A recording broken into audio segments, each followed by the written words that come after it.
Welcome to Dead Man Talking. Tonight's story is part 2 in our series entitled Something That Has No Place in This World.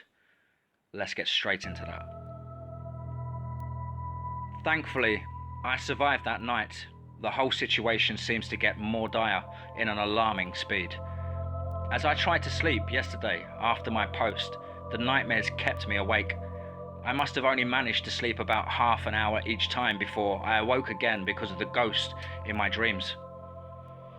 I still have no clue what's the deal with it exactly. Despite looking similar, the ghost is much larger than the thing outside. I still couldn't remember too much about the ghost body, but a few things I noticed. As I said, it is huge. That ungodly thing outside might be tall, but when compared to the monstrosity in my dreams, it is rather puny, like it's the ghost's much smaller cousin. It also seems to move in another way, dragging itself forward rather slow in massive limbs, unlike that thing that is waiting for me in the woods. It's bad enough that it's out there. I just hope that the ghost isn't real, but instead some sort of mind trick. Because if it exists, it would simply tear the walls of my house down. After being unable to sleep very much, I decided to see how fast I can walk on the dirt road back into civilization. The result made me worry. I was able to slowly limp on the dirt road, and I am certain that I can reach the town before sunset if I don't do a wrong step and give my leg the killing blow. What worries me is that on my small test run, that smell of chemicals, kinda like chlorine cleaning solvent, grew stronger and stronger, and I could make out a muffled, gurgling growl somewhere very near me. That moment, when the noise started, I almost pissed my pants and noped back to the house as fast as my limping leg would allow me. I couldn't make out the creature in the woods, but I am certain that it was not happy with my escape attempt. As I was in the way I was, and on my way back, I noticed that nightmare was approaching fast, and the smell was getting worse than ever. It wasn't even nighttime yet, and that stench was making my teary-eyed eyes water.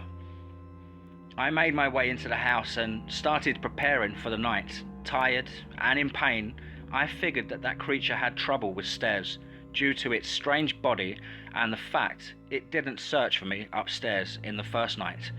So, I rushed to collect some debris from the shattered furniture and limped upstairs. I had to hurry. From my guess, the thing only enters the house when it's dark. As I got enough pieces of wood, I noticed that I needed something to bait it. Aha! One of my old Gramps gas lamps. That came to mind. Thank God he relied so much on gas back then when he was still alive and living here. I turned the lamp on and placed it in the bathroom right under the window, hoping that it would look like I was hiding in there from the outside. As I placed my bait, I started putting debris onto the stairs, using round stuff like the legs of tables and chairs. The thing smashed in some small round wood pieces. I found the basement on top and placing bigger stuff with edges at the stairs base, hoping the thing falls and eventually hurts itself. It was fairly dark already as I limped as fast as I could to the basement. I barricaded the door once again, this time with all the wood I could put in front of it. My cat still behind now much more smaller stack of wood, not moving and eyes once again wide open. Ignoring my touches and my offerings of a little food, unsure what was happening, I took some painkillers just in case I might need to move quickly. This night, the waiting was worse. There was no break-in window that would inform me that it had started. It already had an entry I couldn't seal today. I was wrong. I instantly knew when it started. With loud thumping steps, it entered the house, moving fast this time.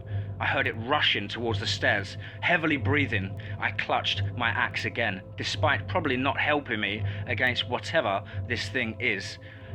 It at least gives me a little comfort in those tense nights. As I heard it climbing the stairs with heavy steps, I eagerly awaited the result of my makeshift trap, simply hoping it would show any effect. No. Begging it would have any effect at all. The steps thumped eagerly upstairs before suddenly I heard an otherworldly, deep groan, followed by irregular loud rumbling, followed by silence. In that moment, I was getting my hopes up, thinking it might have died from the fall. Those hopes were crushed the second I heard it move again, and then that god-awful scream. It sounded like a low growl at first, then slowly getting louder and higher pitched, faster, with a gurgling sound at the end. I could tell it was mad. Everyone who would have heard that could tell it wanted me to know I had fucked up big time before it started to move upstairs again. Its steps sounded fast. It was rushing there. I heard a loud slam as it broke open a door, probably the bathroom door. I was right, as it did let out another god-awful scream in anger and frustration, rushing again somewhere, probably searching the house to get to me, as I could hear it roar and grunt, accompanied by the sound of it smashing furniture and doors. I was certain that this would be the last night I would live.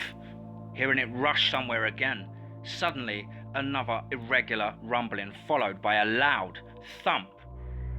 I couldn't believe my luck. I smiled for the first time in this whole ordeal, knowing that the horrible thing fell twice because of my pathetic trap, and the second time sounded painful.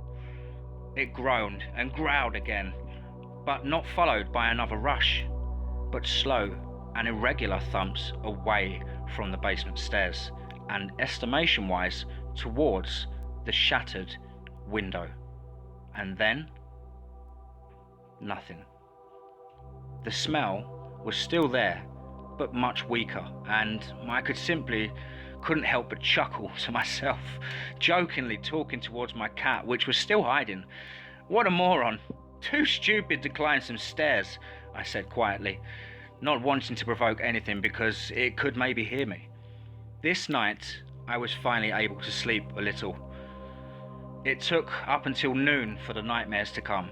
I was glad that I was able to sleep a little before the dreams, albeit the ghost woke me up again. As I searched the house today, I saw bloodstains on the front of the stairs. Some was on the rubble I'd placed there, and a wickedly hooked yellow tooth. Haha, this thing must have fallen on its face first the second time it fell, which made me quite happy, to be honest. I need to eat something and get to think of another trick that saves me tonight. So, I better end my post here and start preparing. I hope this gets sent. All my messenger apps are unable to send anything, it seems. Forgive me for my typos, if there are any. I am sleepy and not good with phone keyboards anyway. I will update you as soon as I can. Wow, that was a lot more exhilarating. I hope you guys enjoyed that part 2 of our story. Please do let me know in the comments below. Please do like, share, and as ever folks, remember, be safe, not sorry.